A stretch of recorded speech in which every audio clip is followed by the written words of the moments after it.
food chain is a single path which helps us work out who eats whom in a habitat in order to get the energy and materials required for nutrition.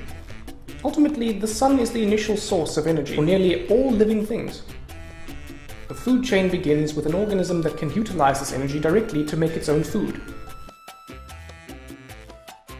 The arrows in the food chain follow the flow of energy, so they always go from the food and point to the feeder. So for example, the grass uses energy from the sun, the zebra eats the grass, a lion then eats the zebra. Think of it as the food's journey into the mouth of the next organism. The chain always ends with the top predator, which is not preyed upon by other organisms, but will be consumed by decomposers after death.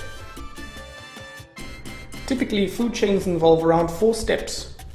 It is unusual for them to be longer because energy is lost between each step, and so the energy available for the next organism decreases.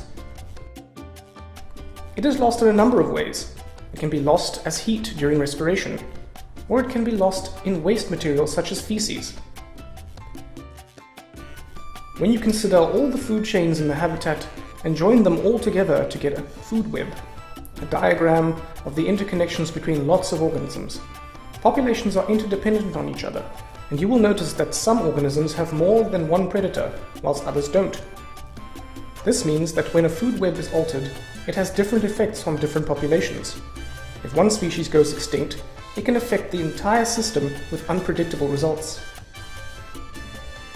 So let's take the food web of a woodland environment as an example. This food web is the combination of 11 different food chains, so we can start to see how the species are interdependent on one another. So what happens if we remove one species from the food chain, perhaps if it went extinct? Well, to figure it out, we have to look at the whole food web. If we remove grasshoppers, then the spiders would have to eat more beetles, and so their population would decline. Maybe even go extinct too.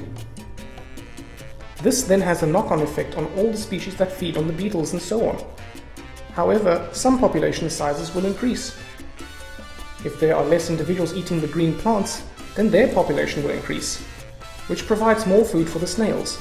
So altering one link in the food web has big consequences for the whole system.